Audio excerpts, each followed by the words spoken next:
Assalamualaikum warahmatullahi wabarakatuh. Very good day to all my students.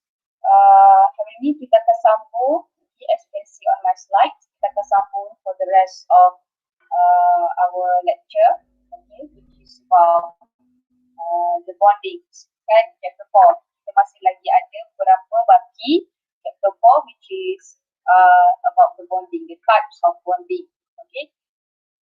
So, kita akan pergi pada first bonding, okay. Yang atas semua ni saya dah ajar lah, so you can refer to my previous video, okay. You can tengok lah macam mana. And then, so hari ni kita akan sambung pada metallic bonding. So for metallic bonding, ini adalah salah satu, one of type of bonding in chapter 4. Kita ada banyak bonding, ada hydrogen bonding, ada metallic bonding, the wall force, semuanya itu adalah jenis-jenis ikatan lah, okay. Bila kita belajar tentang ikatan, so maksudnya kita kena tahu jugalah selain daripada covalent and ionic bonding, we have other types of bonding, iaitulah seperti metallic bonding. Okay, so we go first, we go metallic bonding first. We shall take a look what is metallic bonding. Okay, so metallic bonding occurs between the same atoms of a metal in three states. Maksudnya dia berlaku pada atom yang antara atom yang sama, okay, tapi in the three states, okay. So untuk metallic bonding ni juga, okay, apa yang dinyatakan valence electron, okay, valence electron tu apa? Dia adalah electron on the outermost shell, pada shell yang paling luar. Sekali lagi, kita ada nucleus, and then kita ada the first shell, and then kalau ada lagi elektron yang nak occupied, kita build up second shell, okay. But whatever it is, elektron yang berada pada elektron yang paling luar, kita kenal sebagai valence electron. So, I keep repeating the same things, what is valence electron, so I hope that you know. Once I mention about valence electron, I hope that you know what is valence electron, okay, in your imagination lah. So valence electron are mobile, dia boleh bergerak bebas, okay. That's why dicakap move freely among all metal atoms. Maksudnya, kan tadi kalau kita kata metallic bonding, dia berlaku antara metal atom yang sama. So, di antara metal atom itu akan ada valence electron. Dan valence electron, kalau you tengok pada gambar kat bawah ni, okay, kalau you tengok pada gambar kat bawah ni, yang red in color, dia cakap free electrons from outer shell of metal atoms. Okay. And then yang plus ni adalah metal atoms. Okay. So, dalam ayat yang kedua, dalam the second point, dia cakap move freely among all metal atoms. Means, these electron are freely to move. Dia akan bergerak sekitar metal atom inilah secara bebas.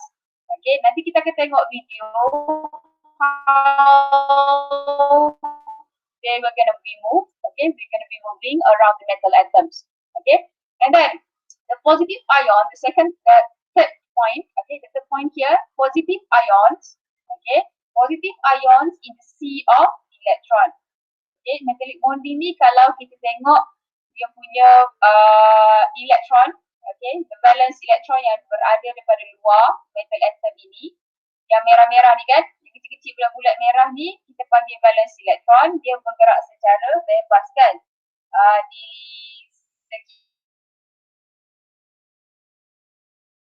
sekitar metal, kita tengok dia punya pergerakan tu, kita nampak dia seperti seolah-olah lautan elektron. That's why dia cakap dekat third point ni adalah positive ions in the sea of electron. Positive ion, okay, dia berada di lautan elektron. Seolah-olah seperti itulah kita nampak dia. Okay, and then the last point here dia cakap attractive force, okay, daya tarikan between electron clouds, okay, and positive ions is called metallic bond. Okay, maksudnya satu tarikan di antara elektron tadi, the sea of electron ataupun the electron cloud tadi, dengan positively charge ion, kita panggil dia sebagai metallic bond. Metallic bond ni dia senang sikit lah. Tak macam covalent, tak macam ionic kan. Ada transfer of electron, ada sharing of electron. Kalau yang ni dia just lies. Okay, apa yang lies? The positive charge ion lies on the sea of electron. Okay, dan ada tarikan di antara mereka berdua. Kita tahu kalau positif, negatif akan tertarik to each other kan. Okay, akan attract. So that attraction is called as attractive force. Okay, akan ada attractive force between positive and negative charge. So this attractive force kita panggil sebagai metallic bond. So itulah metallic bonding. Expecting from you here adalah you kena tahu nama. The first nama adalah metallic bonding. Okay. So tahu metallic bonding, so tahu juga metallic bonding ni macam mana. Dia tarikan antara siapa dengan siapa. Okay. Kalau minta you explain, so and then saya bagi you 2 markah untuk explain. So I'm hoping and I'm expecting that you can explain a little bit on metallic bonding. Okay. Tak susah pun. You bayangkan macam lautan elektron and then di lautan elektron tu akan ada positive charge ion dan ada tarikan di antara mereka. Itulah yang dikenali sebagai metallic bonding. Okay. So metallic bond ini, okay, metallic bond is increase across period. Dia akan meningkat across the period. Kita tahu kan kalau across period from left to right, kan? Daripada kiri ke kanan, semakin meningkat ke berkurang metallic bond. Dia cakap metallic bond increase across the period. So as number of valence electron increase, okay, kalau kita pergi across the period, number of valence electron akan meningkat. Bila number of valence electron is increased, more electron will be released. Lagi banyak elektron yang akan dibebaskan atau dilepaskan atau didermakan. Okay. Kepada siapa? More electron will be released to the electron cloud. Bukan dia nak bebaskan kepada atom lain, bukan. Dia nak bebaskan kepada ke dalam electron cloud. Okay. So, and then apa lagi dia cakap? The stronger attractive force, okay, stronger attractive force is formed between positive charge ion and electron cloud. So bila semakin meningkat valence elektron, semakin banyak elektron akan release ke dalam electron cloud. So bila makin banyak elektron pada electron cloud itu, semakin dia punya effect dia pada attractive force semakin kuat. So that's why dia kata stronger attractive force akan terbentuk between siapa? Between positive dengan positive charge ion dengan electron cloud. Sebab apa-apa juga attractive force, kamu kena ingat dia adalah between positive and negative charge. So kalau positive charge here adalah ion, so negative charge here adalah electron. So ada tarikan di antara mereka dan semakin kuat. Okay, when it goes across the period. So apa lagi? Higher metallic characteristic. Semakin tinggi dia punya ciri-ciri metallic. Okay, so apa itu ciri-ciri metallic ataupun metallic characteristics? Okay, itulah yang pertama. Dia ada high melting and boiling points. Okay, malleable and shiny.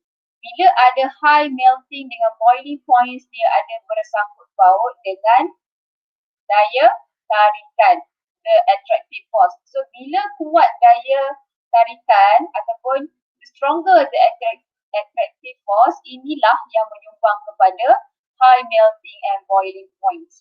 Okay, dia juga malleable, shiny, hard substances, and as well as good conductor of heat and electricity. So jangan tertukar-tukar lah dengan covalent dan ionic. Okay, so metallic bonding ni dia lain sikit. It has its own metallic characteristics and I'm expecting you to remember 1 or 2, okay, characteristics from metallic bonding here. And what else? Okay, kita bergerak kepada intermolecular forces. But before we are going to intermolecular forces, kita tengok dulu video, okay, video regarding the metallic bonding. So let me share my screen first. So then you can go. Okay, saya share saya punya screen dulu. Now you can see my face here. Okay, you can see my face here and cut dulu. So mari kita tengok video dulu.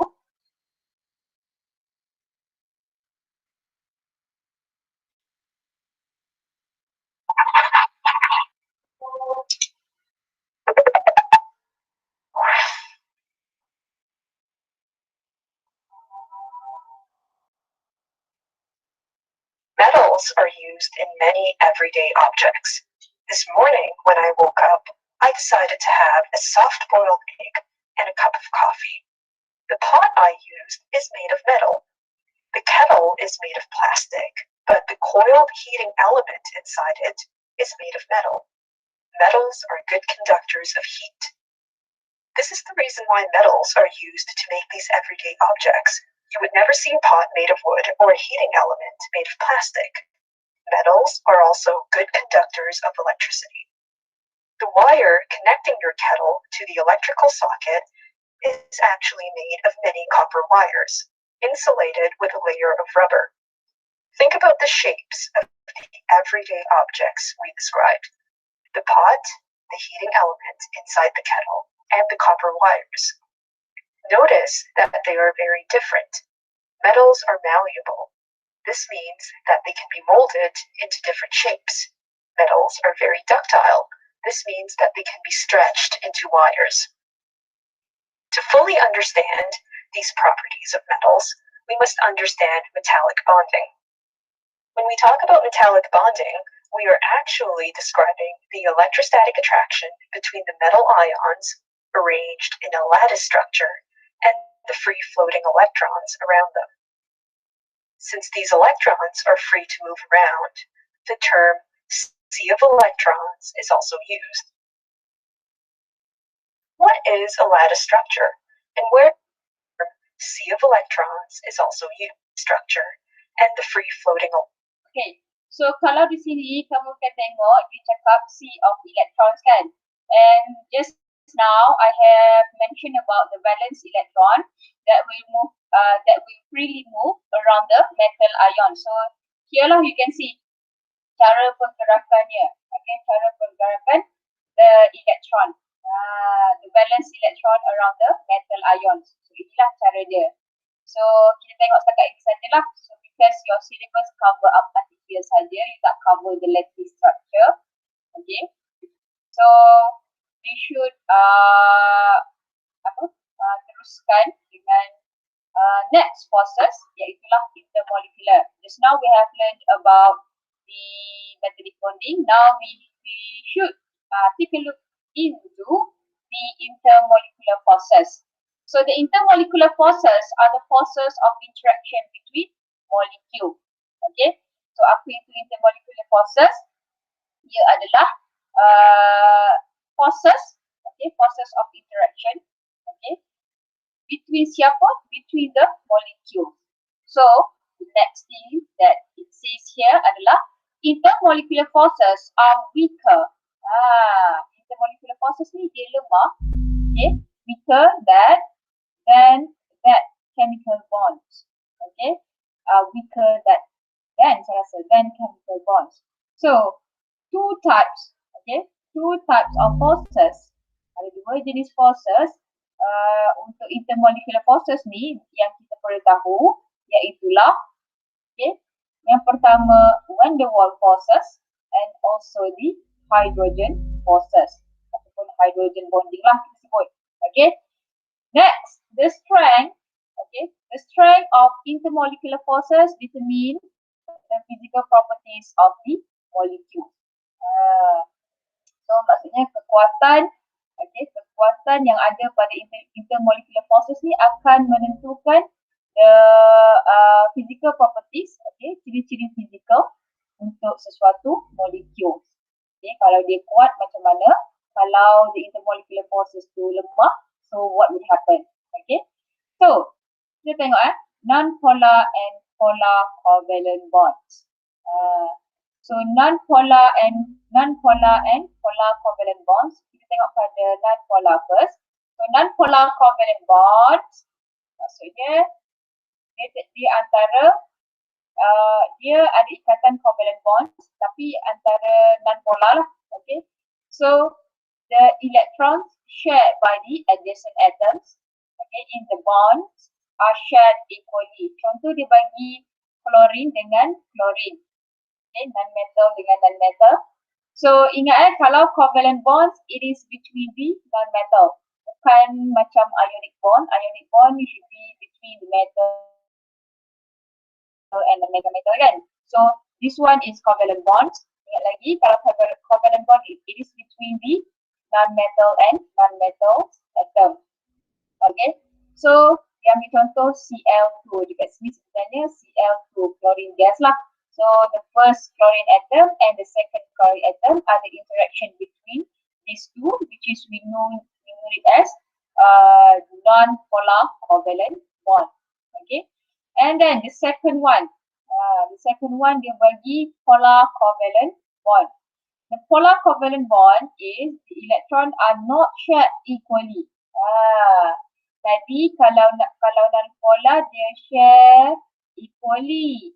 Kalau polar covalent bond dia tak share equally due to the differences in the electronegativity of the atoms. Kalau you tengok juga dekat sini contoh dia bagi HCl, hydrogen chloride. Ini bukan hydrochloric acid, ini hydrogen chloride. Because non-metal and non-metal kan. So hydrogen chloride nama dia dekat sini. So kalau you tengok dia nak tunjuk apa dekat sini sebenarnya. Dia nak tunjuk dekat you. Kalau non-polar covalent bond ni, diorang ni akan share, okay, these two atoms will share the electron. Kan sebab covalent bond. Tetapi mereka share electron. Untuk non-polar ni mereka share electron equally lah. Kalau you kira dia punya electron pun sama, betul tak? The valence electron for the first Cl and the second Cl dapat equally, dapat sama rata, hak sama rata, betul? Kalau you tengok polar covalent bond dia, okay, kalau you tengok polar covalent bond, kalau you tengok contoh terus sekalipun, you dah nampak sebenarnya chlorine ni dia dapat elektron lebih daripada hydrogen. That's why dia kata the electron are not shared equally. Dia berkongsi tapi tak sama rata. Kenapa? Sebab due to the differences in the electronegativity of the atom. Chlorine akan lebih elektronegatif berbanding hydrogen. Macam mana nak ingat electronegativity tu? Saya dah pernah ajar previously. Okay, in our previous slide pun saya dah pernah beritahu electronegativity kalau across the period bertambah ke berkurang, kalau dah the group bertambah ke berkurang.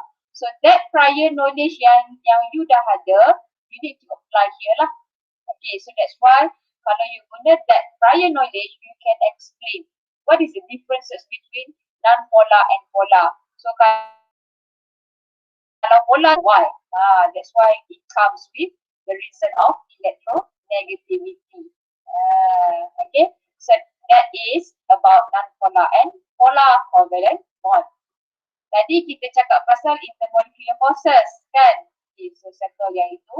So when the world forces, as example yang dia bagi di bawah topik intermolecular forces sebentar tadi.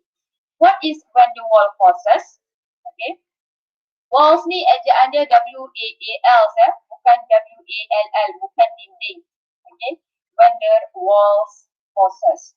So van der Waals forces ni dia cakap tentang apa? Dipole and dipole induced dipole dan juga dispersion forces. Dispersion forces make up what chemists commonly refer to as van der Waals forces. Inilah antara contoh-contohnya lah, dipole induced dipole, dispersion forces. Kalau dulu saya belajar, kita orang panggil dipole moment. Kalau dia bagi kat you dipole saja, so guna je lah yang ada, basic you tahu. So, dipole forces, Okay, yang pertama dipole-dipole ni kan. Dipole-dipole forces are attractive forces between polar molecules. Jadi kita dah kenal dulu. Polar and non-polar kan. So sekarang ni kalau kita sebut polar molecules, you dah tahu dah. Okay, maksudnya dia akan share the electron equally. Betul tak? Kan? Ya ke? Polar. Dia takkan share electron equally. So that is polar molecules. So the attractive force between the polar molecules itulah kita panggil dipole forces. But how about dipole-induced dipole? Yang kedua ni kan, how about dipole-induced dipole?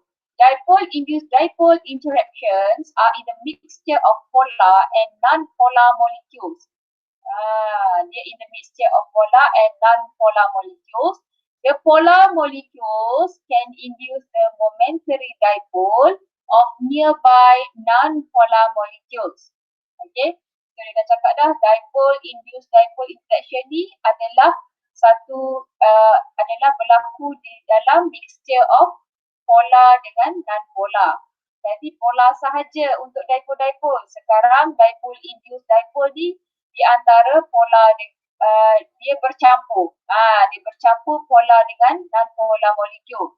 And then bila bercampur polar dengan non-polar molecule, dia cakap kalau polar molecule can induce apa? Can induce the momentary dipole of nearby non-polar molecules.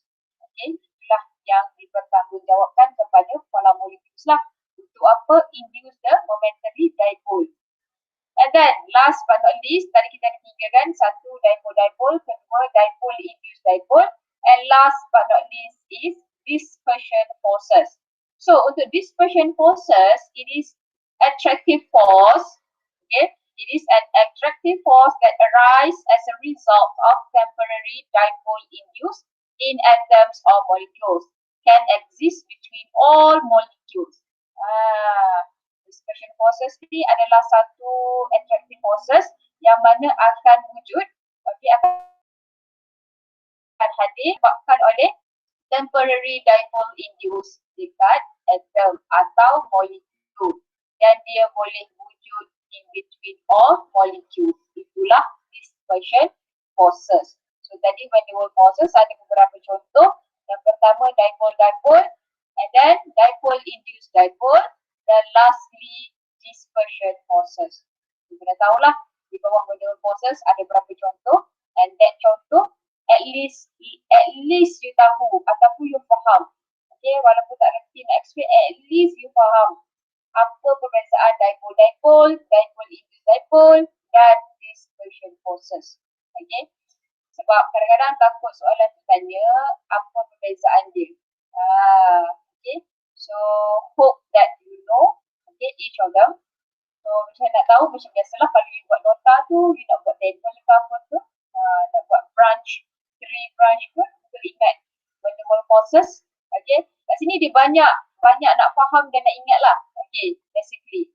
So kita pergi kepada contoh yang seterusnya di bawah intermolecular forces, which is hydrogen bonding.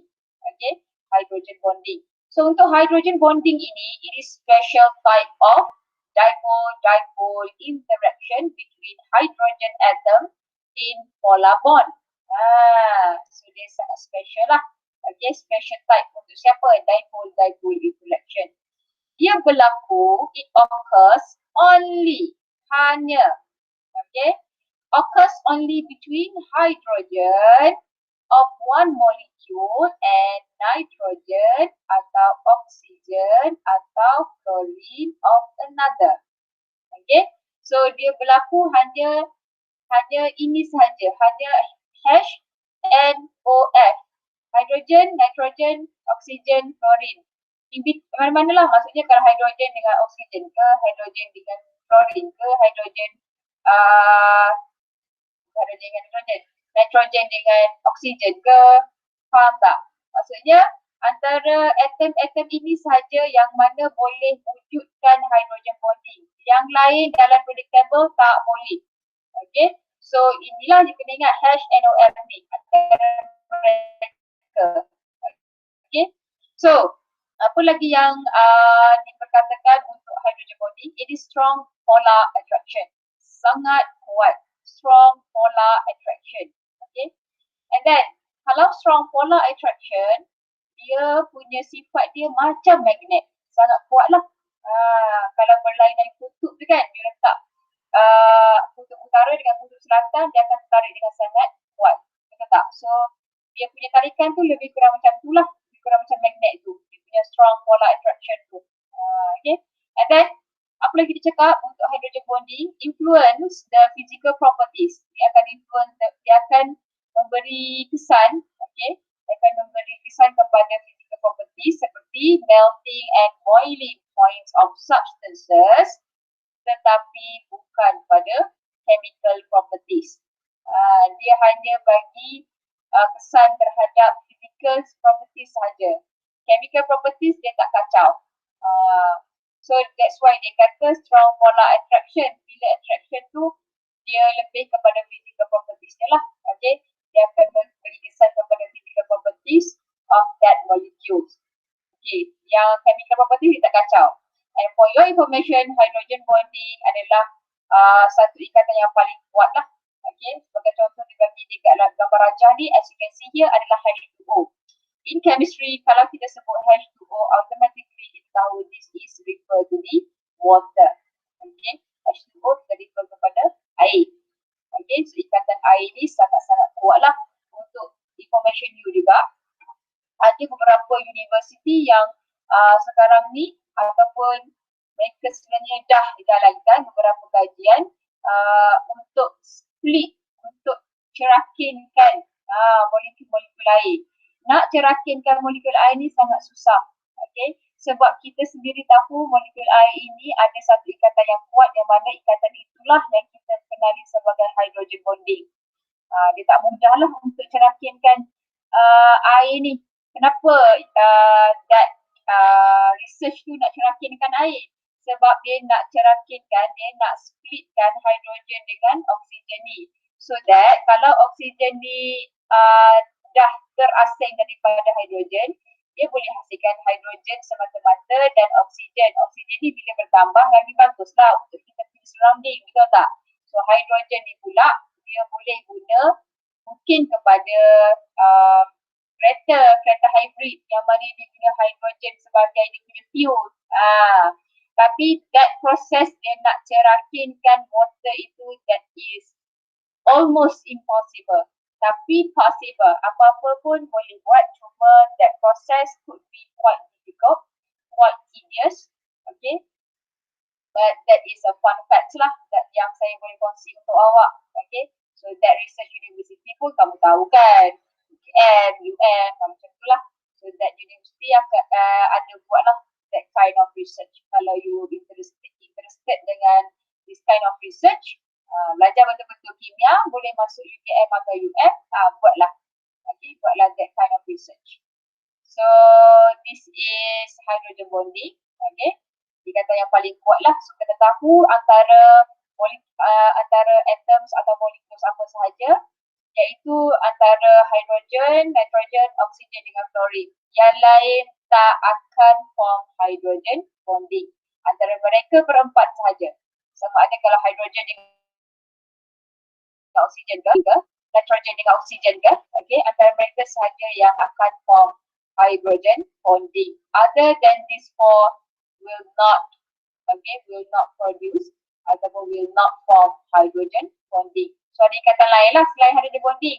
Kan tadi kita ada belajar, okay, iaitulah metallic bonding, covalent bonding, ionic bonding kan. So ini hydrogen bonding, okay. Okay, so this is the last slide before we end our lecture, iaitulah kita nak beritahu tentang intermolecular forces. Tadi bawah intermolecular forces tu ada beberapa contoh yang dibagikan, van der Waals forces, hydrogen bonding kan. So ini a kind of summary, okay, a short summary for intermolecular forces. So intermolecular forces dictate chemical properties. Strong intermolecular forces cause high boiling point, melting point, and slow evaporation, low vapor pressure, of a substances. So this is good for your not basic. This is good for your fun facts lah. So supaya tahu untuk intermolecular forces ni dia akan detect chemical properties. So dia cakap the first point, strong intermolecular forces tu akan menyebabkan high boiling dan melting point dan juga slow evaporation, okay, of the substances. Other than that, dia cakap weak van der Waals forces. Kan kita tahu di bawah intermolecular forces tadi dia bagi contoh van der Waals forces, hydrogen bonding kan. So this the last point dia cakap weak van der Waals results the boiling points of molecules very low. Okay, so this is just your knowledge lah untuk kamu tahu Saya rasa tak adalah keluar sangat yang last slide ni tak adalah keluar exactly dalam exam. But then you should know lah, kita tahulah sedikit. So apa yang kita dah tengok hari ini, kita dah tengok beberapa bonding other than ionic and covalent bonding, iaitulah metallic bonding kan. Apa lagi kita tengok tentang intermolecular forces. Kalau intermolecular forces ada beberapa types. Okay, the two types of forces yang ada, yang wujud between the neutral molecule. Maksudnya, the neutral molecule tu contohnya macam kalau you tengok air, tadi kan contoh air tadi. So air tu sendiri, molekul air tu sendiri, mereka di antara atom molekul air tu sudah wujud. Secara naturalnya dia wujud satu forces. Kalau air tadi adalah hydrogen bonding kan, ataupun hydrogen forces kan ada di antara mereka. So itulah yang dipanggil the forces yang berlaku ataupun yang exist atau yang wujud secara between the neutral molecules. Okay, so dah tengok dah di bawah intermolecular forces ni ada van der Waals force, ada hydrogen force. So you dah tengok yang mana yang kuat kan, ikatan yang kuat halogen bonding. And then you tengok juga di bawah van der Waals forces ni dia tak sekuat halogen bonding, tapi you kena tahu jugalah di bawah van der Waals forces ni ada beberapa jenis juga, dipole, dipole-induced dipole and dispersion forces. Okay, so I hope that you will gain a little bit from this lecture. Okay, at least dapat sikit tu jadilah. Okay, so that's all for today's class. So thank you. Assalamualaikum warahmatullahi wabarakatuh.